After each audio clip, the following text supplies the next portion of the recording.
Welcome to Charleston and welcome to my spooky hotel. We checked in last night and it was actually creepy, which I wasn't expecting. It was perfect. It's old, it's musty, but it's really cool. It has unique furniture, it's charming, the layout's weird, there's a brick wall, but it's a perfect atmosphere for picking up The Shining. I have already started a little bit of this just to get a taste of it. We're following Jack, who recently lost his job. He is a recovering alcoholic. He has anger issues, and that cost him his job as a teacher. So now he is looking at becoming the off-season caretaker at the Overlook Hotel, which is this massive hotel that during the winter it gets snowed in, but they need someone there to take care of it, keep the heating going, keep the hotel in shape while no one else is there. They'll be extremely isolated, and the last caretaker killed his wife and himself. So Jack is interviewing for the position at the beginning of the book. He plans on bringing his wife and his 5-year-old son, Danny. Danny has some weird ability where he can kind of see the future, kind of see things that he shouldn't through a friend that no one else can see. And we also reflect on a time when Jack was violent with Danny and broke his arm after he did something bad. So already starting off pretty dark. This is the first book I've read by Stephen King where the main character might be a bad person, or I mean, he's made a mistake, but it was a little unexpected for me that he broke his son's arm.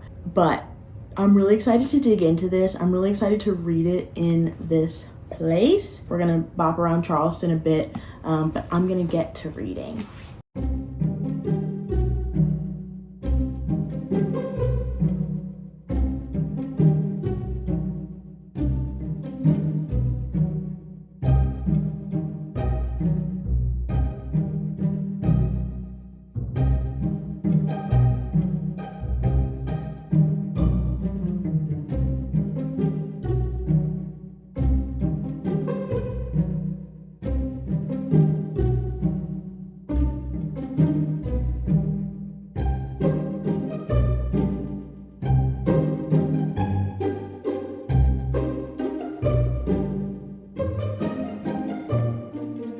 All right, I'm home now. I'm 230 pages into The Shining. You know, I've read multiple Stephen King books recently, and he really is a fan of the slow build.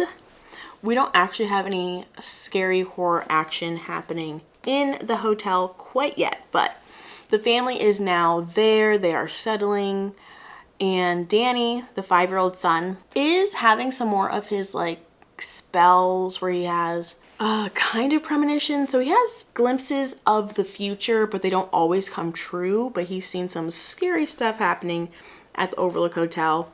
And there's a character there that he meets, the chef that is closing down for the season and shows him around the kitchen and such. He can tell that Danny has powers, and it's actually the title of the book. So he calls it The Shining. So that ability that they have, which is a bit of ability to see the future, ability to see the past, a little bit of telepathy, like they can read other people's minds if they focus on it. They can also like talk in each other's mind if they think about it. I think that was more so to give us a little explanation of Danny, because then we're going to be back to isolated with just the family, but we kind of got some background on what Danny has, kind of.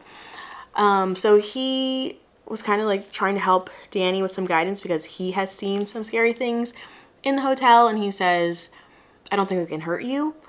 Just, you know, try not to look at it, look away, and it'll disappear. Because there have been some deaths in the hotel, some murders and such. So Danny is really scared to be at this hotel, but he's trying to put on a brave face. He very much does not feel like a 5-year-old. He feels much older than that. We've had some glimpses now of Jack, the father's anger. I don't like that. I do my best at understanding people's emotions, and anger is one that I feel like I can understand. I can empathize with someone who has anger issues. You know, some people, when they're upset, they cry. And some people, when they're upset, they get angry. And I feel like angry people are sometimes like not as understood. But when Jack gets angry and has a bit of violent tendencies, I'm no longer feeling as empathetic towards him. I'm like, it's uncomfortable. Like, ooh, if we see him hurt Danny again, because he already broke this kid's arm. He also, that's why he got fired from his job. Like, violence because you're angry. It's not good. And he is starting to act a little strange in the hotel. But being as far as I am, so this book is over 650 pages. I feel like I want more scary stuff to be happening by now. Stephen King loves a slow build up. I am enjoying the slow build up as long as more scary stuff starts happening soon. I guess Danny seeing like a bloody bathroom when it's not really there, that is scary. Oh, and then we had this thing with wasps. Okay. It is getting a little scary. Okay, we're getting a little bit. I don't know why. I'm just like ready for monsters to jump out, ghosts to haunt, spooky things to happen. So anyways, the trip to Charleston was a great time. I wanted to read more, but I was obviously on a trip, so reading was not my top priority, but it was really fun. And it was fun to like get started on this in the little spooky hotel. The hotel's not actually spooky, but I can make it spooky in my mind when I know I'm reading The Shining. So that was fun. Yeah, we had a great time. Excellent food. We went to a piano bar multiple nights in a row because it was just so much fun. And yeah, now I'm back home. And my house is not spooky, but it actually is a little bit because it's like stink bug season. If you don't know, stink bugs are like those little shield back shaped bugs. And if you step on them or smush them, they will stink. Okay, it's like stepping on a skunk. Now I don't smash bugs anyways. I do my best to like scoop them up and move them away, but I'm being extra careful, and they're all over my balcony. I'm saying all over. There's like 5 out there, but still it's gross. And I want to go sit on my balcony and let the cats out and like have the door cracked, but a stink bug got in here earlier, and I don't like that. But I do like the tie to something buggy that happened in here. So it's like, ooh, I do still have a little bit of The Shining in my own home. Anyways, I'm gonna keep reading this. I'm having a good time so far, and I'm hoping to make good progress. I think I'm gonna go sit down right now. I'm in one part that literally I've picked up the book 5 times and I keep putting it down because Jack's in the basement like reading some old newspaper clippings. It put me to sleep last night. It put me into a nap yesterday. I picked it up, put it down multiple times today. I don't know why. Him reading papers out of this box is the most boring thing that's ever happened to me. But I'm going to push through it right now. Maybe I'll go sit outside with stink bugs and continue my read. I'm now 500 pages into The Shining, and I'm having a good time. This book has become scary, and it's very interesting to get everyone's perspective. So like I've said, we're following the 3 family members. They are officially snowed in now, and they're all having varying degrees of interactions with the Overlook Hotel. So Danny, the 5-year-old, he has the Shining. He has that like magical ability, and it seems to be activating the hotel more. So maybe there was scary stuff there before, there were ghosts or hauntings, whatever it is, but Danny being there is making it happen more, possibly, or just making him experience more. So the hotel is absolutely scaring the crap out of him. Poor kid, my goodness. And then Wendy, the mother, she has kind of experienced the least like mental effects from the hotel, but she's very much affected by her family. So her son being in distress, she's trying to believe in the paranormal, which she's having trouble with, but she also feels like she has to believe Danny because bad things are happening to him. And then her reaction to her husband Jack, who is going through the most. So the hotel is basically making him act like he used to when he was an alcoholic. He has this weird habit of like rubbing his lips. He has mannerisms that he had when he was an alcoholic, but there's no alcohol in the hotel. And Wendy keeps checking and like sniffing and seeing, making sure like, is he drunk? Because he's acting like it, or he's acting like he has a hangover. He's chewing Excedrin like he used to, but she doesn't smell any alcohol. And the hotel is, I don't know, it's like making Jack want to drink, feel like he's drinking, all these weird things. And it's really bringing out his like angry, abusive side, which is hard to watch because he's such a frustrating character to follow. He's so irrational, he's so angry, but I mean, feels very realistic. And it's also very sad because his mind is like getting consumed. He's thinking like mean thoughts, evil thoughts. He keeps having thoughts that like his family is against him. He needs to handle them. But then sometimes he'll get this little moment of clarity where he knows his wife is correct. They need to get out of there. It's dangerous. Whatever's happening is the hotel doing something to him. And he'll get that little moment of clarity and then go back to like these dark, evil thoughts. So it's interesting to see how the three are interacting, and the hotel's being spooky. Sometimes it's like the hotel is like trying to get them, but sometimes it's just a hotel like memories kind of playing out. It's interesting. And then I've read multiple Stephen King books recently from around the same time period that he wrote them. And there seems to be a bit of a pattern where the book starts off with the family happy.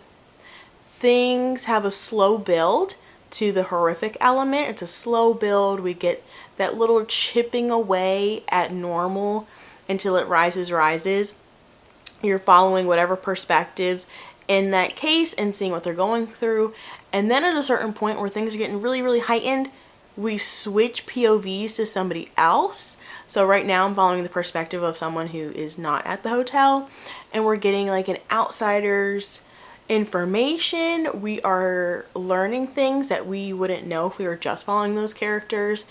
And I really like that pattern that he has in his writing of that slow build, fever pitch, then step away and see someone else's perspective. We're still getting the family's perspective, but we're also getting that other person, and we're seeing like these parallel timelines of what's happening outside of the hotel. And it's just interesting. So I have been taking a while to read this. I've just, I don't know, been distracted. It has nothing to do with the book because I am having a good time. I just, one, when I read it, I want to give it my full attention. And then also I'm just messing around, distracting myself from reading in my regular life. So I do plan on finishing this soon. It is a really long book, which is also why it's taking me so long. So I have probably 175 pages left to read. I'm hoping to finish it soon, and I'm really excited to see how it ends because I feel like I haven't seen some of that classic stuff I just know from pop culture, from whether it's the book or the movie. I haven't seen all of that yet, so I'm scared to see a scary ending, but I'm also excited to see the ending. I definitely think I'll be watching the movie this winter since it's a very wintry book. So off to continue reading. I have finished The Shining. It feels like a great accomplishment to complete a nearly 700-page book, and I made it. I'm giving it a 4-star. I'm pretty sure that's where I'm landing. I feel like it dragged a little bit for me, and it could be that I've read too many Stephen King books in a row, but I think that's just where it landed with me with the overall story. So like I was saying, I really enjoyed the characters that we had and bouncing around between the three family members, finding out more about the hotel's history. I wish there were more interactions with the hotel more than the effects that were happening to Jack. There were plenty of other things, but I just think it would have been more scary if we leaned that direction more. But honestly, the book is smart, it's creative, especially thinking about when this came out. Like, I think it was very well done.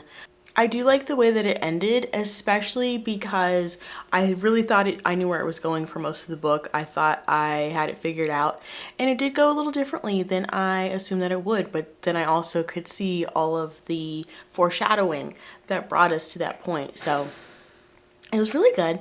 I think I'm gonna take a little Stephen King break. I've read like 3 kind of in a row, and I think it's time for me to read something else. But I am intrigued now because I can watch The Shining movie, which is obviously an iconic part of our pop culture, and I've never seen it. I'm interested to see if it's good, and I do know some like elements from it that weren't in the book that are iconic scenes from the movie. So I'm intrigued to see that. And then also, I now have opened up that I could read Doctor Sleep, which is the sequel to The Shining, which was written, what, 20 or 30 years after this one was published, which is just really cool to see a sequel come out that much later. So if you've read this, what do you think about it? What do you think about Doctor Sleep? What do you think about the movie? Like, I just want to know what's the best next step after finishing The Shining. It's really funny to me that the favorite that I've read out of the recent Stephen King books is Christine.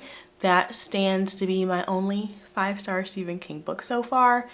And I love that one, but I also really like this one. I really like Pet Sematary. I can appreciate them all. And it's also so much fun feeling like I'm catching up on things I've kind of been missing out on. Like stories that you've heard about your whole life. Now I've finally read them and experienced them for myself. So really enjoyed that piece. And now I'm ready to give other horror authors a try. Now that I've had this warm up, I want to read more horror. It's still that time of the year, so I'm going to continue down that path. And I'm glad that I got through this one. What spooky books are you reading right now? Would you recommend? Do you think are scarier than The Shining and Pet Sematary? I'm still looking to be really scared. This book did leave me with a little fear of peepholes. Nothing in the book actually had anything to do with peepholes. There was a moment or two when the characters were thinking like, oh, I wish I could look through the peephole into the room and see if there's anyone in there, but peepholes don't work like that.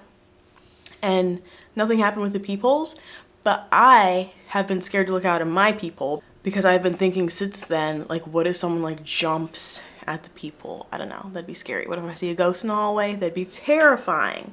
So anyways, this was a good time. Happy to put this on my completed shelf and move on to the next book. So thank you all so much for watching this video. I hope you enjoyed, and I will see you next time. Bye.